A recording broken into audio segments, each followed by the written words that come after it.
The air in Boston that afternoon felt heavy, as if the city itself sensed something was about to happen. Inside Massachusetts General Hospital, the hallways smelled of disinfectant and freshly brewed coffee. Dr. Edward Mitchell, a 42-year-old trauma surgeon, walked with a steady stride, accustomed to the routine of emergencies, diagnosis, and quick decisions.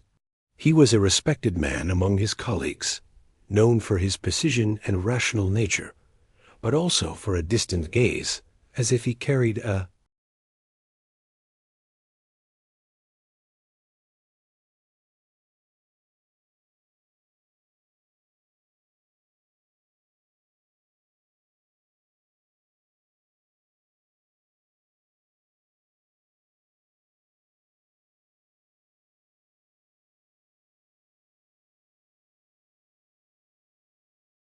pale, breathing with difficulty, surrounded by tubes and machines.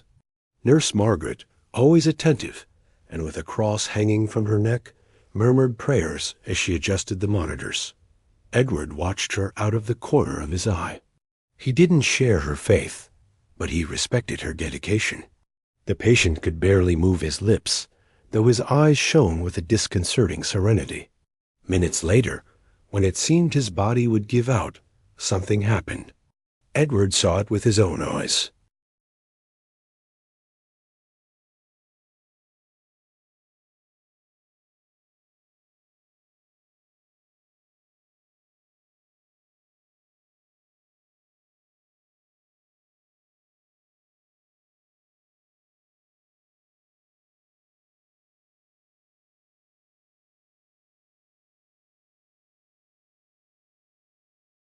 The equipment, an optical illusion, a lie. But his eyes had seen a dying man stand up in front of him, and that contradiction struck him with a force impossible to ignore. Margaret, tears welling in her eyes, clutched her chest. "Doctor, do you realize what just happened? It's a miracle." Edward swallowed, unable to respond. Inside him, reason battled an unfamiliar feeling, almost like a distant echo stirring memories of his childhood when he still believed in God. That night would mark the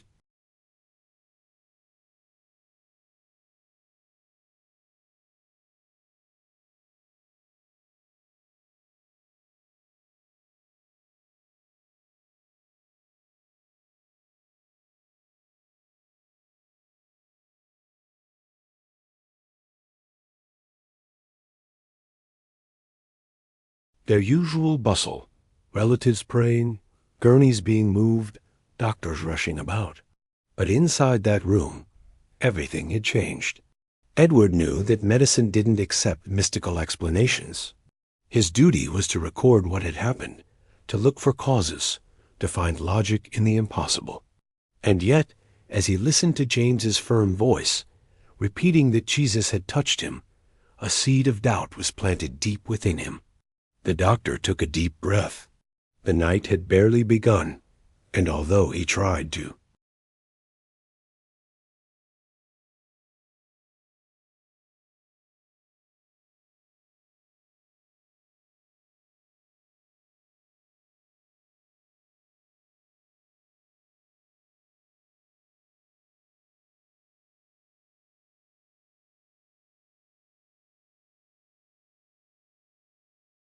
morning bustle of buses and the echo of bagel vendors on the corner.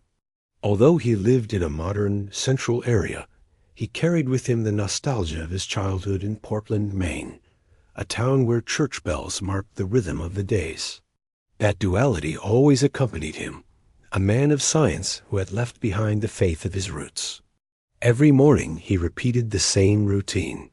He had strong coffee and a donut from the bakery on Newbury Street for breakfast. He checked his medical emails and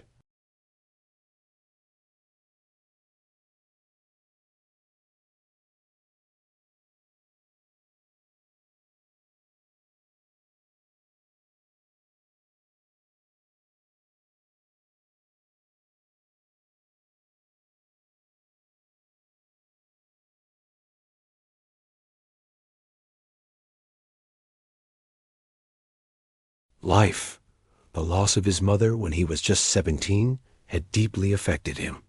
He remembered the endless nights praying by her bedside, asking for a miracle that never came. From then on, he decided to trust only what he could verify with data and clinical studies. Even so, he maintained a peculiar balance. He respected his patients' beliefs, even if he didn't share them. If faith gives them peace, then so be it, he used to say. For him, medicine was the only true path, but he didn't interfere with.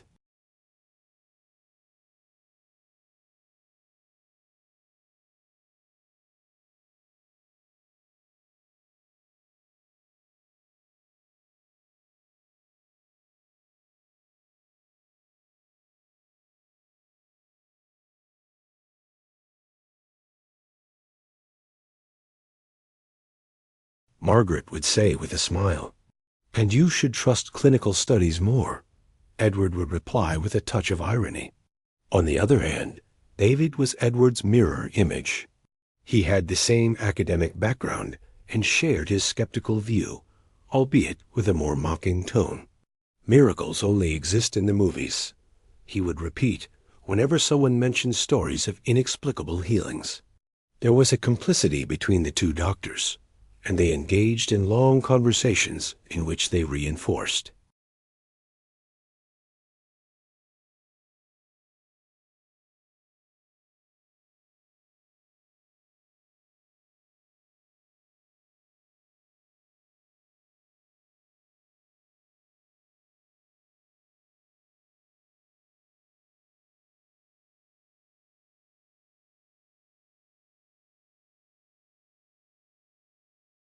That she wouldn't admit to anyone.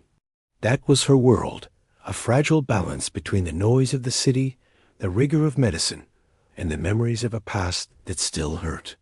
Everything seemed under control, until the incident with James shattered his routine like a bolt of lightning in a clear sky. Although he tried to convince himself that he could separate that event from his personal life, deep down he sensed that something was about to crumble, and that feeling would silently accompany him with.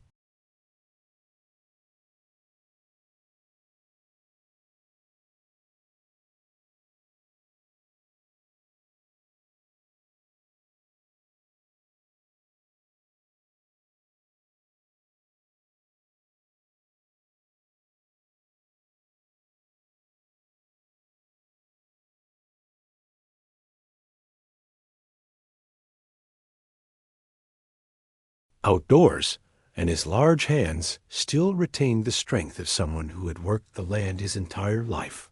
His eyes, however, were what drew the most attention. They exuded a profound, almost luminous calm, as if they carried within them a certainty of something greater than the illness. When they placed him in the hospital bed, he looked around curiously, as if he had no fear of what was to come. Dr. Edward, upon meeting him, asked the routine questions. "When did the pain in your legs?"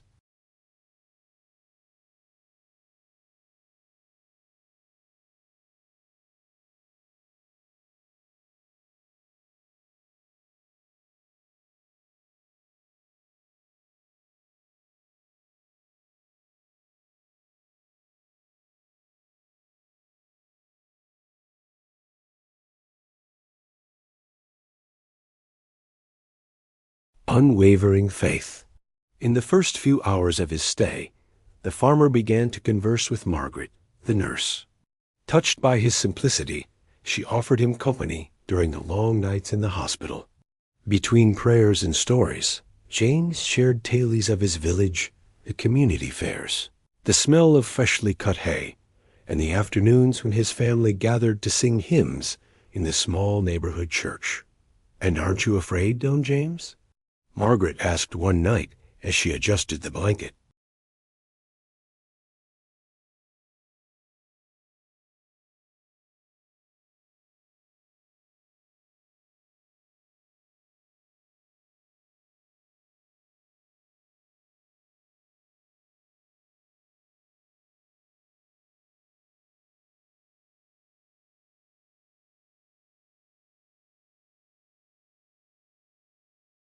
The pain became more intense, her muscles less responsive, and the nights grew longer.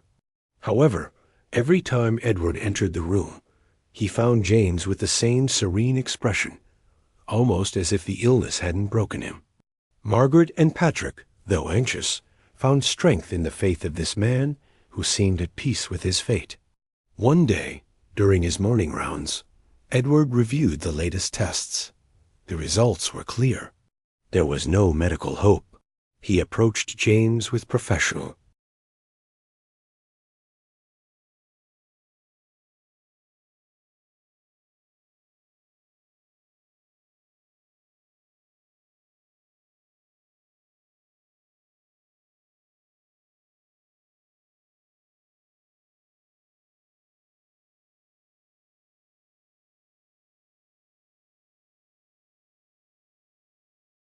And that force, silent yet unwavering, was beginning to stir in Edward a discomfort he didn't know how to deal with.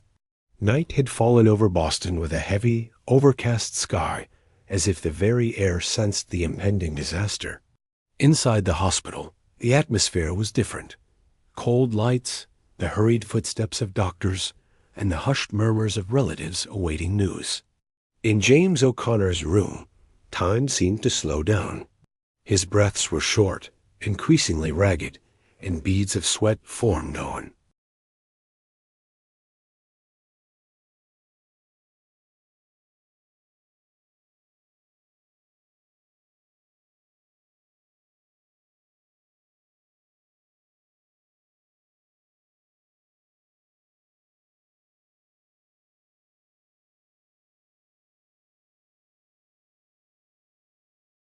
Want to leave without checking on James one last time. Seeing him, he immediately understood that the end was near. He approached him professionally, trying to keep his voice steady. "Mr. James, we're here with you. We'll make sure you don't feel any pain." The patient barely managed to move his head in a gesture of thanks. His lips murmured something, but it wasn't directed at the doctors. It was a prayer. The following hours were tense. The heart monitor emitted intermittent alarms, signaling.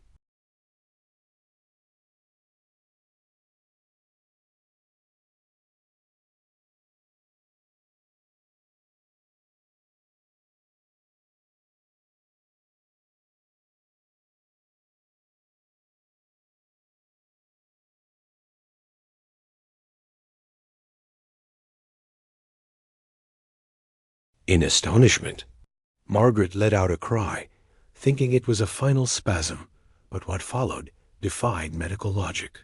James, his voice clear and vibrant, uttered words that echoed through the room. "Jesus Christ touched me and healed me." The monitor stopped beeping. His vital signs stabilized, as if his body had been rejuvenated in a matter of seconds. Patrick, with tears of disbelief, ran to embrace his father. "Dad, are you standing? Are you alive?" Edward froze. His mind desperately searched for a cell.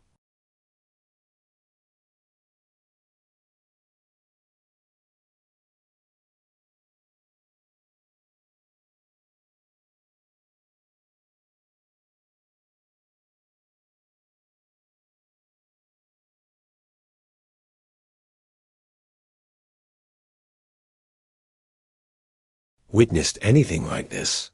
He had heard tales of supposed miracles, but he always found a flaw in the story. A misinterpreted piece of information. A white lie. Now there was no room for doubt. He himself had seen it. Nurse Margaret fell to her knees, weeping with emotion. "Thank you, Lord. Thank you." The atmosphere in the room changed completely. Despair turned to jubilation. Family members embraced each other. Margaret wept, and James raised his hands to the sky. Only Edward remained.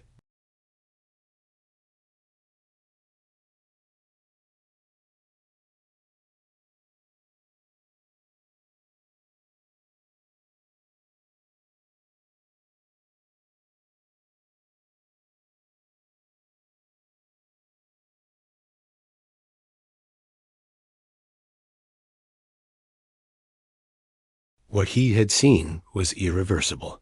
What began that night was merely the start of a much larger conflict that would force him to question everything he believed to be true.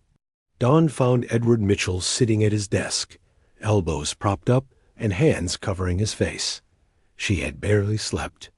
Every time she closed her eyes, the image of James sitting up in bed returned with a vengeance, like a lightning flash impossible to ignore.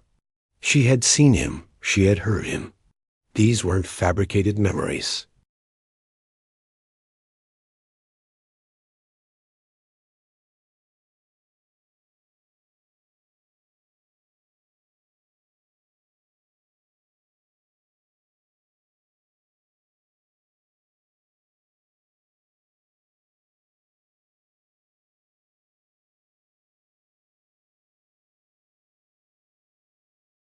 His fist on the table. That morning, while having coffee in the hospital cafeteria, he ran into David Harrison, his colleague and close friend. David immediately noticed the tension in his face. "What on earth is wrong, Edward? You look tired."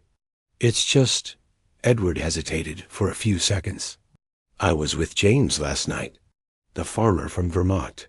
Yes, I heard he got seriously ill." Edward looked at him intently and said quietly, "He got up." David stood up. So suddenly he was on the verge of—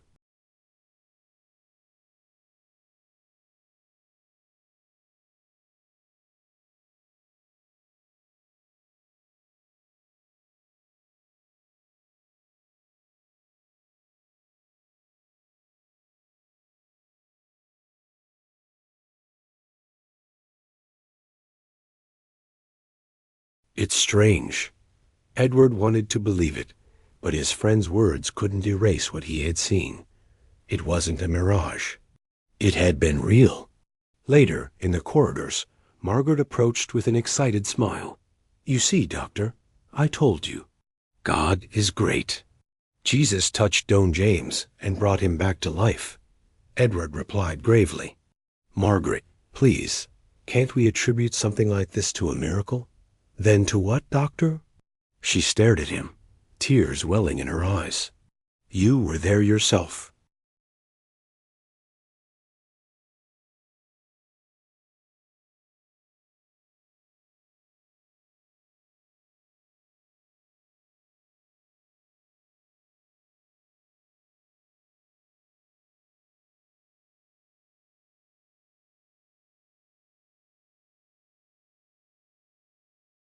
That James now radiated, pleading for a cure that never came. "Where were you then, God?" he whispered, his anger barely contained. The silence of his house was the only answer. Looking out the window, the city seemed to be going on as usual. Cars, lights, young people walking along Commonwealth Avenue, but inside him, nothing was normal. He felt like he was on a dangerous border between two worlds, the science that had always sustained him and the faith he had abandoned decades ago. For thee.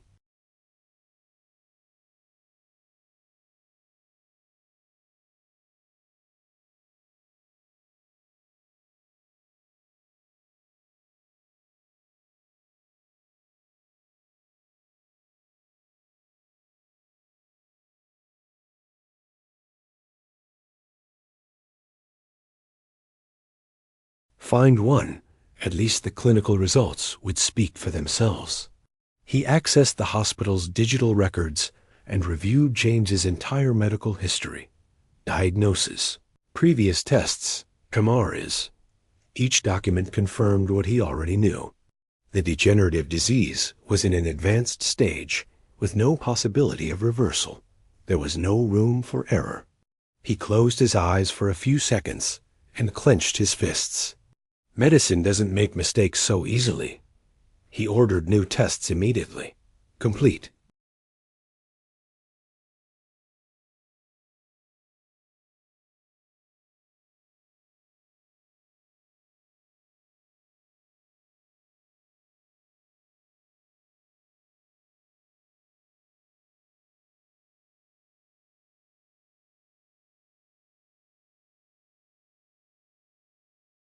sighed, raising his arms proudly.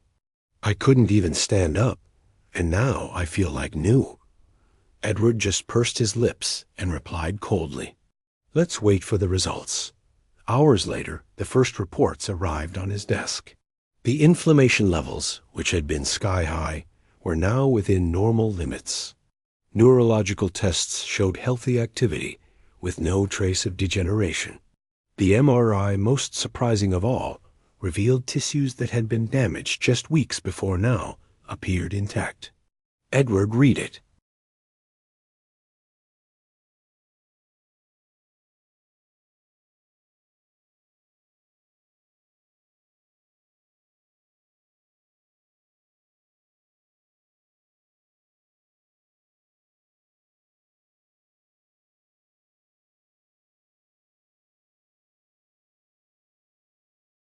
Clear. There's no medical explanation. Of course there is, his friend replied. Perhaps there was an error in the initial diagnosis, or the lab got confused. You can't judge a book by its cover. There was no mistake. I reviewed the first tests myself, and now I've reviewed these. It's the same patient.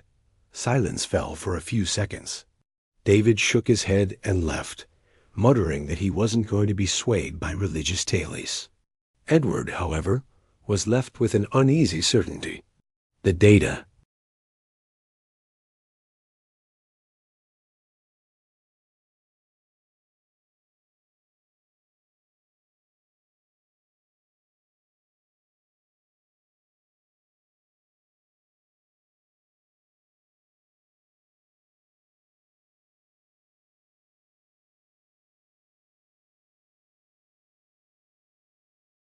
Exaggerating, but at the same time, the news was starting to circulate quietly through the corridors.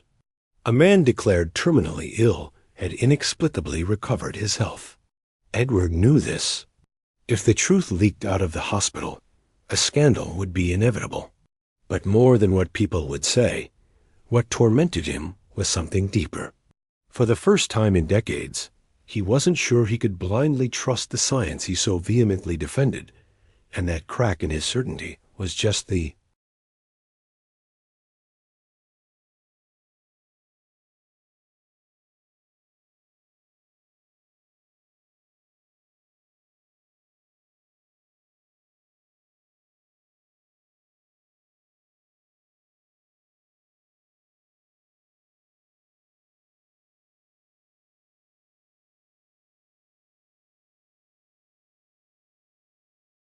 have to listen to me.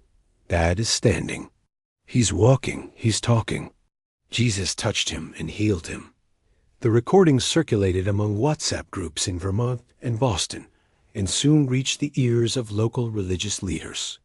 One afternoon, in the waiting room, a pastor discreetly approached James to greet him, convinced that his story should be shared with the world. The situation erupted when a reporter from the Boston Globe arrived at the hospital seeking to confirm the rumor. A miracle in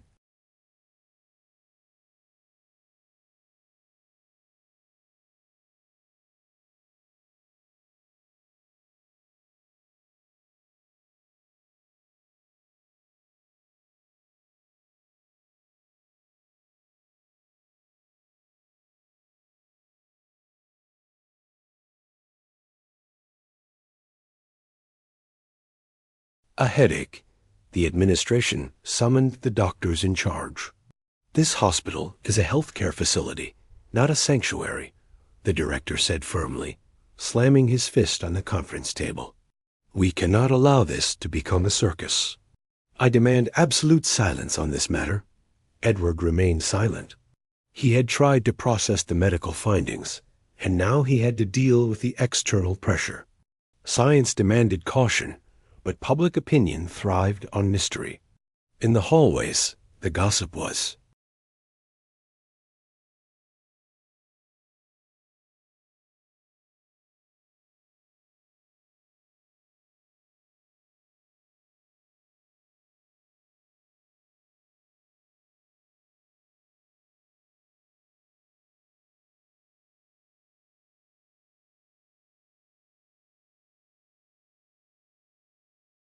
Rooms. The hospital, a place dedicated to science, was transforming into a battleground between faith and reason. One afternoon, David confronted Edward in the parking lot. "See what happens when you let this go on? Now everyone's talking about miracles. This will damage the hospital's reputation, and yours too." "What did you want me to do?" Edward replied wearily. "Lie? Deny what I saw with my own eyes? It's not about lying. It's about bringing order to the situation. If we don't control the..."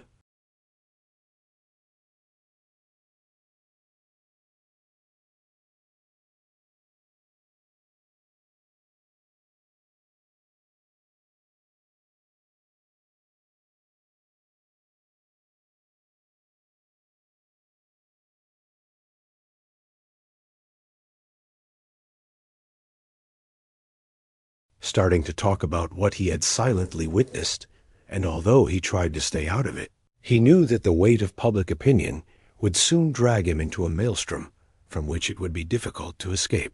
The media pressure and the rumors circulating through the hospital haunted Edward Mitchell. During his rounds, he could barely concentrate on his usual diagnosis. Every patient reminded him of James. Every hopeful face confronted him with the same question. What if what he?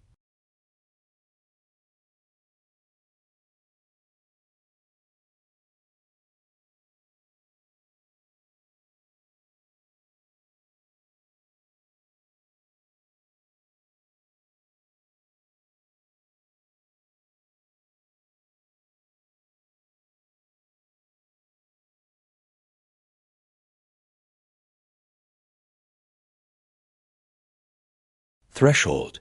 The memories came flooding back. Suddenly, he was a teenager again in Portland, sitting on a wooden pew beside his ailing mother. He remembered the scent of incense, the chants of the Mass, and her voice murmuring fervent prayers. She had cancer, and despite the treatments, her body grew weaker every day. "Son," she would say with a weary smile, "don't lose faith. Jesus always listens." He, young and filled with rage, would silently clench his teeth. He spent entire nights praying.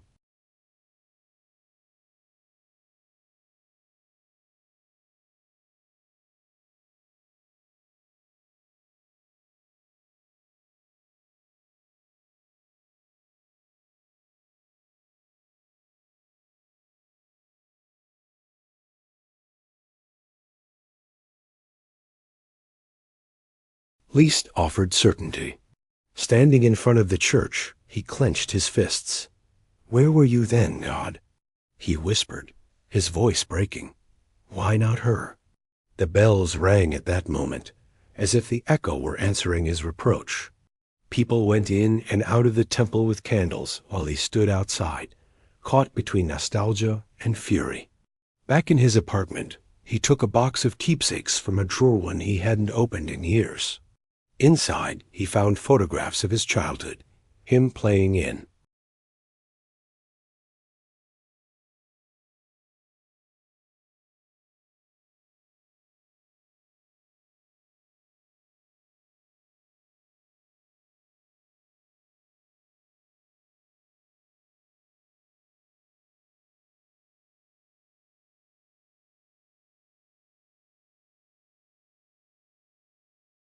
Him up inside. In the darkness of his apartment, he found himself crying. It wasn't a cry of relief, but of helplessness, of wounds that had never healed. He understood that everything he was feeling wasn't just because of James, but because of the deep wound he had silently carried for over 20 years. The memory of his mother grew stronger that night, as if urging him to stop running from the past. Edward didn't know it yet, but those memories would be the key to facing what was to come.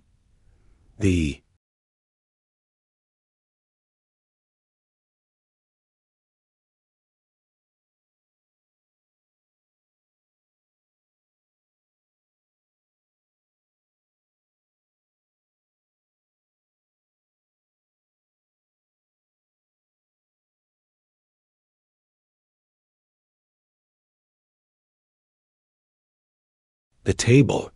We're doctors, not quacks. The hospital's reputation is at stake. We need absolute silence on this matter.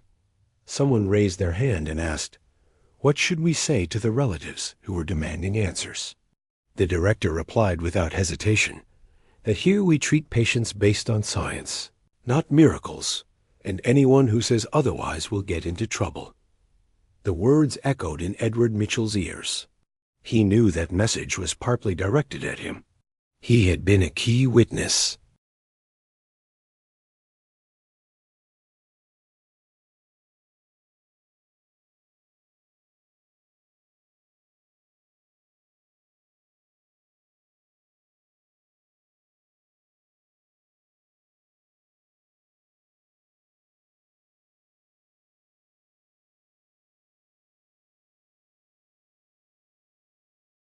Same afternoon, Margaret caught up with him in the hallway, frowning. Doctor, you should know that they want to interview James. A national network has already found out. No, he replied sharply. That will ruin everything. They'll put him on display, and if something goes wrong, they'll blame him and us too. But he's not afraid. He says his testimony isn't his own, but God's. Edward remained silent. He admired James's faith, but feared that the public exposure would put him in the pit.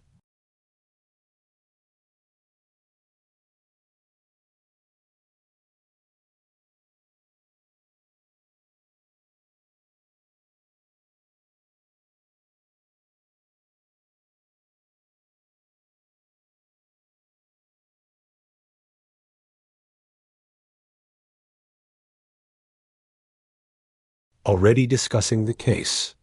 A panel of commentators was debating whether what had happened at the hospital was proof of a miracle or just quackery. Edward's name wasn't mentioned, but he felt like he was about to be swept into the eye of the storm. The next day, David intercepted him at the coffee shop. I warned you. This got out of hand.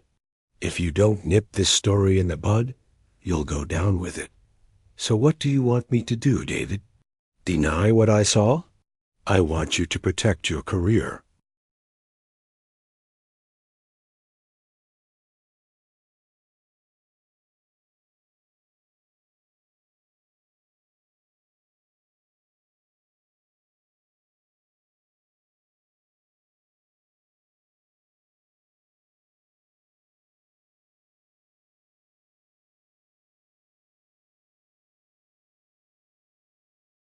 Every path seemed to lead him to an abyss. The following days were a whirlwind. Between rumors, threats, and the pressure from the hospital, Edward Mitchell felt the air in Boston had become too thick. He needed to escape, even if only for a few hours, from the suffocating corridors and the judgmental stares. It was then that he received the invitation that would change the course of his life. Doctor, James said one afternoon in the recovery room as he carefully folded a blanket. Why don't?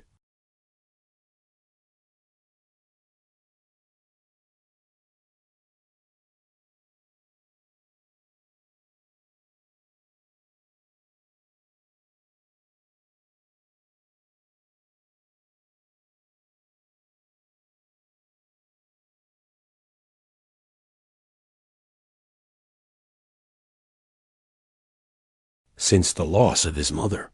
Finally, overcome by curiosity and an inexplicable desire, he accepted the invitation. The journey to Vermont was long, winding along mountain-lined roads and through picturesque towns swaying in the autumn breeze. As they traveled, Edward felt himself leaving behind the coldness of hospitals and venturing into a vibrant, colorful, and deeply rooted America. James recounted stories of his childhood, of community fairs, and of how the community always came together.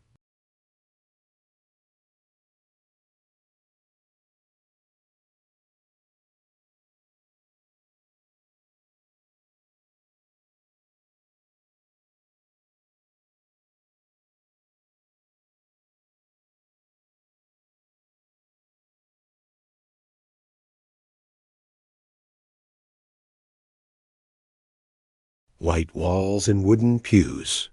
There, a group of neighbors gathered to sing hymns.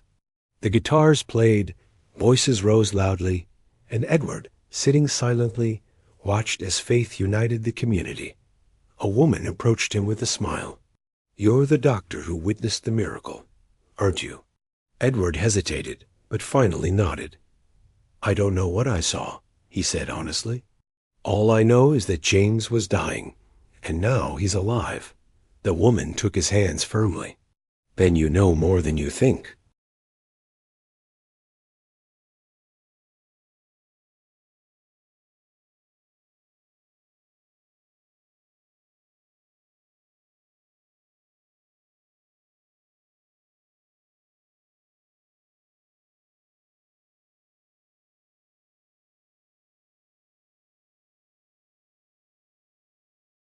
"I don't know. Perhaps answers, or perhaps I want to stop feeling this emptiness I've carried for years. So don't look for proof. Look to open your heart. Jesus doesn't always answer the way we want, but he's never gone." The words struck him hard. He thought of his mother, of her ignored prayers, of the anger that had been with him for so long. For the first time, he allowed himself to imagine the possibility that faith wasn't a deception, but a different way of looking at life. What had?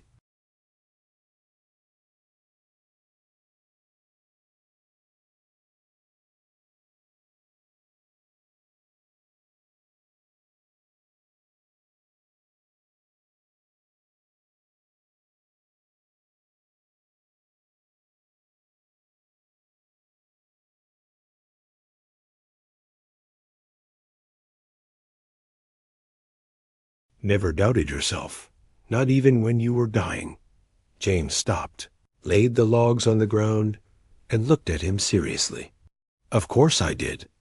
Doubt is not a sin, doctor, but doubting yourself is one thing, and closing your heart to God is quite another.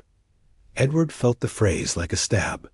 He remembered the years he had spent convinced that his unbelief was a way to protect himself from pain, and yet here he was, listening to a man who had faced death with a faith as firm as a rock. That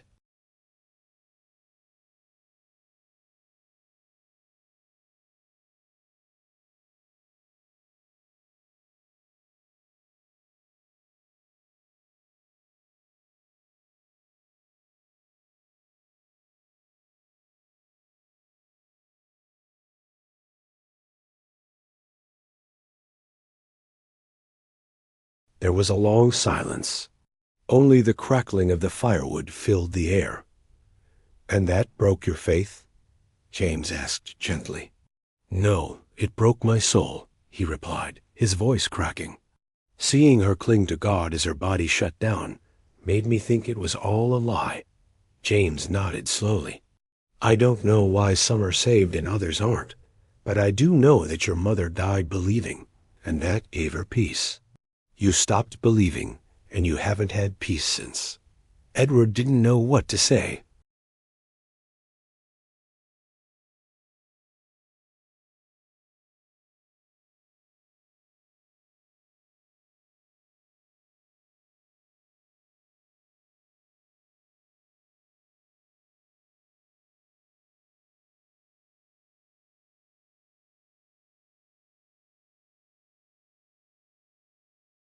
Paralysis in her legs asked them to pray for her.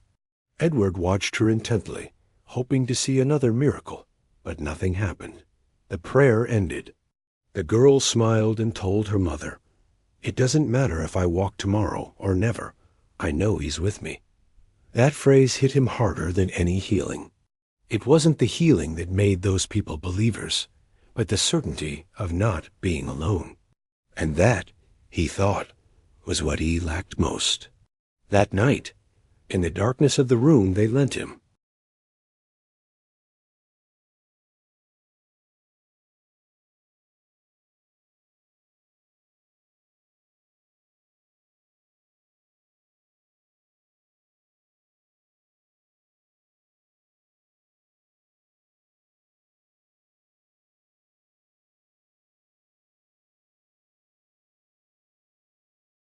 yet deeply moving ceremony.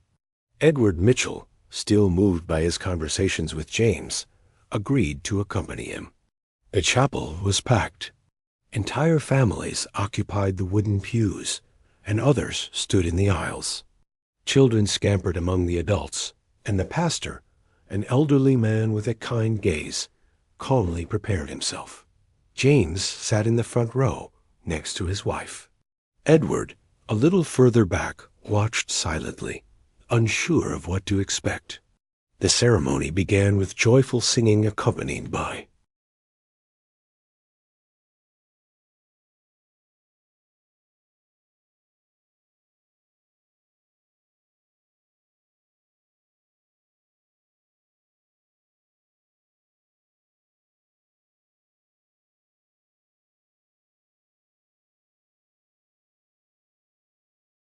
eyes and dark hair, seated in a simple wheelchair. The pastor invited her to the front, and several people approached to surround them in prayer. James stood up as well. "Let me join you. I know what it's like to wait for a miracle." Edward tensed. Part of him wanted to stop him. He knew he couldn't bear another scene like the one he'd witnessed at the hospital, or worse, seeing hopes dashed in front of everyone. But he said nothing. He just watched. The prayers began, raised voices, hands on.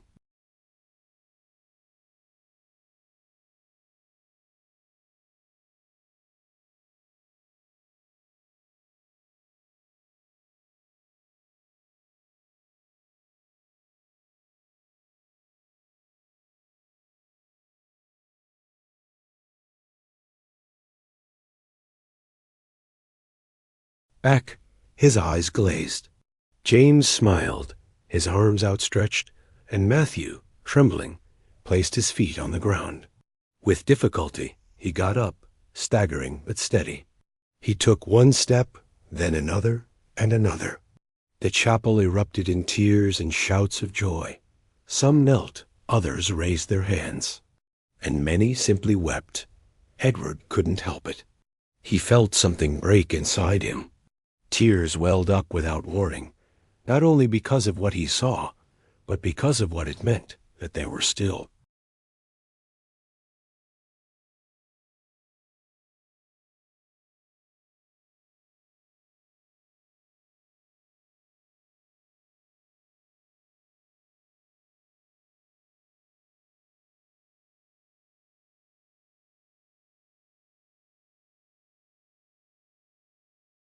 Humility and a strange peace. In the silence of the night, gazing at the stars above the field, Edward could only manage a single soft phrase: "Thank you for letting me see this." And inside, for the first time, he felt not the weight of doubt, but the warmth of a hope that was beginning to blossom. Just 2 days after the incident in the chapel, Edward Mitchell received an unexpected call. It was David, his old friend and colleague, whose voice sounded strained. "I'm in Connecticut. I'll be."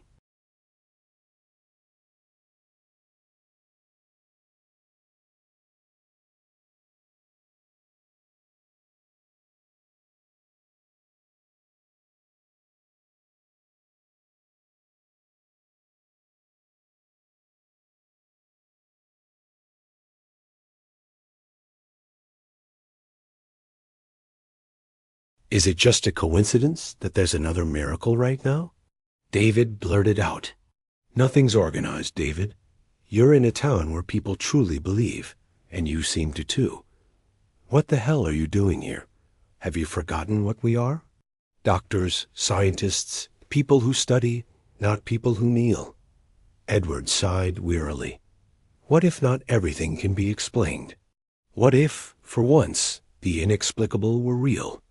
"No," David interrupted angrily. "That's the first thing that destroys."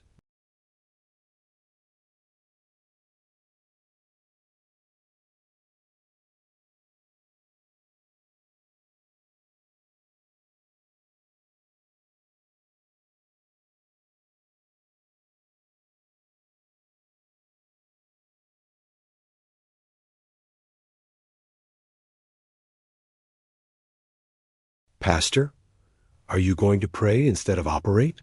Silence fell between them like a wall. Edward didn't have any definitive answers, but he knew he couldn't go back to where he was before. He had seen things that had transformed him.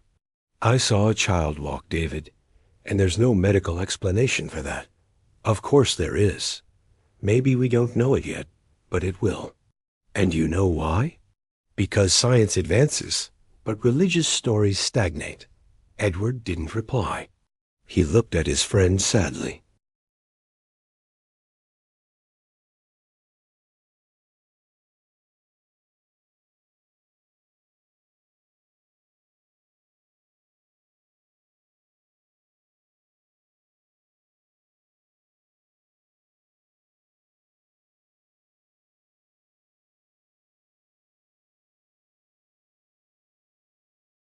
Perhaps it's true, precisely because it's beautiful, Edward replied.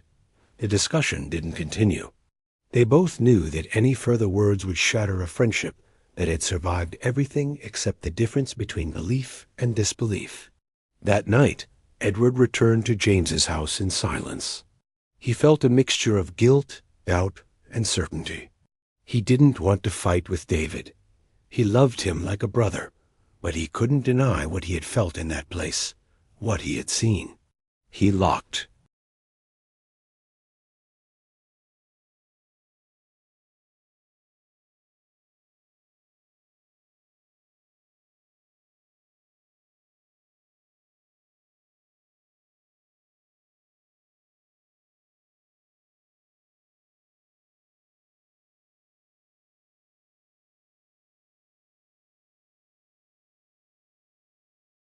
The warmth of the air was beginning to give way to a gentle breeze when James O'Connor called Edward to his backyard.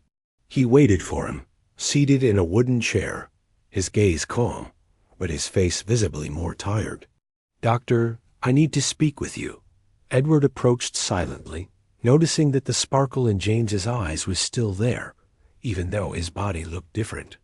There was something in his tone, in the way he looked at him, that set off an alarm bell inside. "Are you feeling okay?" "Not."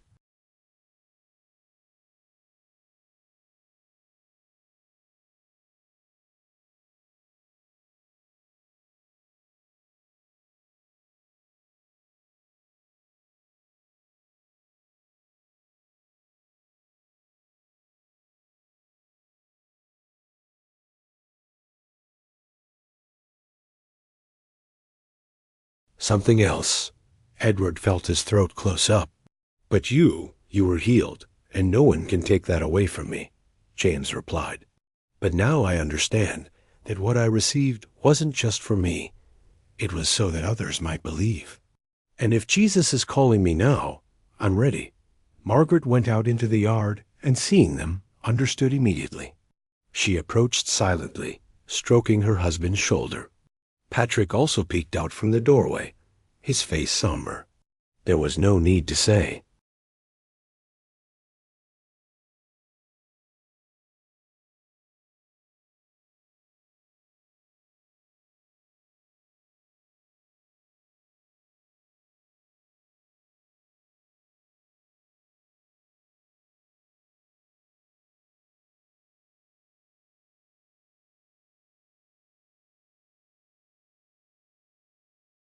"Not the same anymore," James smiled tenderly.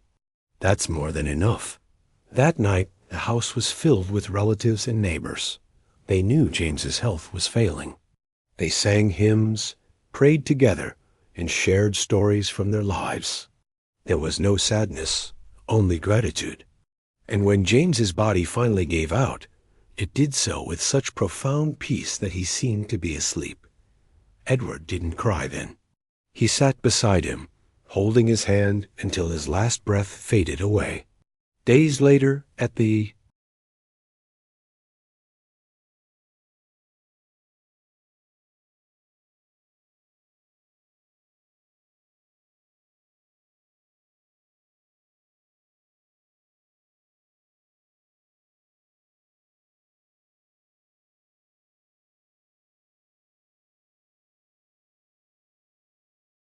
complete without compassion, without soul. He learned that there are questions that have no clinical answers, and that some wounds can only heal from within. The final decision wasn't to change professions or become a preacher. It was to open himself to the invisible, to that which cannot be touched but transforms, and that changed him forever. Weeks had passed since Edward Mitchell returned to Boston. The city was the same. The noise of traffic, the bustle of Commonwealth, the cafes full of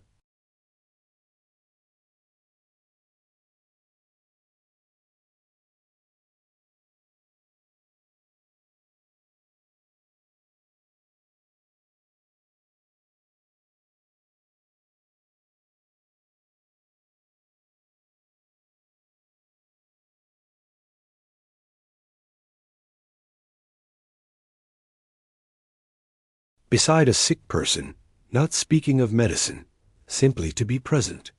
The rumors surrounding James's case didn't completely die down, but neither did they escalate as many had feared. Some still called him the miracle doctor, though he never proclaimed himself as such. His answer was always the same. I didn't do anything. I was just a witness. One afternoon, while giving a talk to new residents, one of them asked him what he thought about cases without scientific explanation. Edward was silent.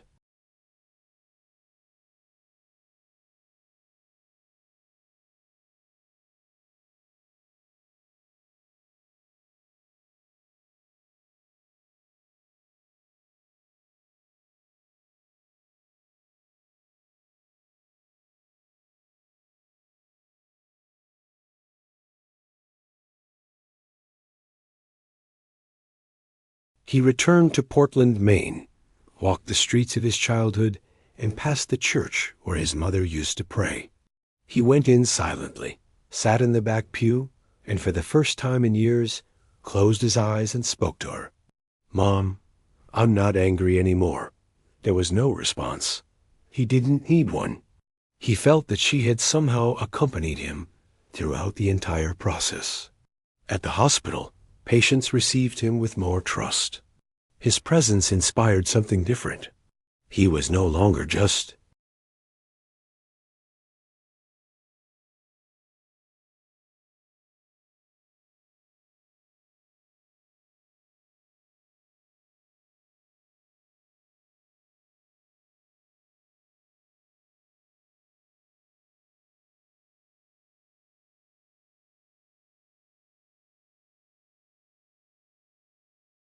peace, not absolute peace, but a certainty that he wasn't alone, that there was something beyond the scalpel and the protocols, something he couldn't explain, but no longer needed to understand. That trip to Vermont, intended as an escape, ended up being the path to his deepest transformation. He was no longer a doctor who denied the invisible. Now he was a man who lived with his eyes open to the possible. And if this story touched your heart, subscribe to the channel to continue discovering.